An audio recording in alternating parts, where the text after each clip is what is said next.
Sir Desmond Swayne. Why will you be able to buy a pint in a sports venue without getting anything to eat? But if you order a pint in a pub, you'll have to have a substantial meal. I'll leave that hanging as the great existential question of the day. Madam Deputy Speaker, suppression in anticipation of vaccination is the reason for these measures before us today. But people have been writing to me for months, terrified that a vaccine will be compulsory. And I've responded by saying, don't be so absolutely ridiculous. It could never possibly happen. We're a Conservative government, after all. And now we discover that a vaccination may be a passport to the acquisition of your civil liberties, and without which you will have all sorts of things that you would be able to do denied to you.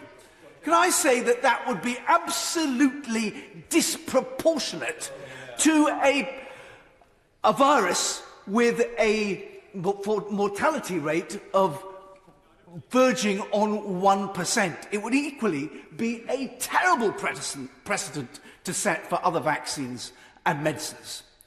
So I hope that we can get away from that. The way to persuade people to have a vaccine is, of course, to line up the entire government and its ministers and their loved ones and let them take it first, and then get all the lovies, the icons of popular culture, out on the airwaves singing its praises. To have any kind of suggestion of coercion absolutely feeds the conspiracy theory that we are being cowed and our liberties being taken away. Very I'm extremely grateful to him for giving way. Will he agree with me that it's not enough for the government merely to refrain from coercing people? The government's also got to pay attention to implicit coercion. That is, if the government turns a blind eye to allowing businesses like airlines and restaurants to refuse to let people in unless they've had the vaccination, the government's got to decide whether it's willing to allow people to discriminate on that basis.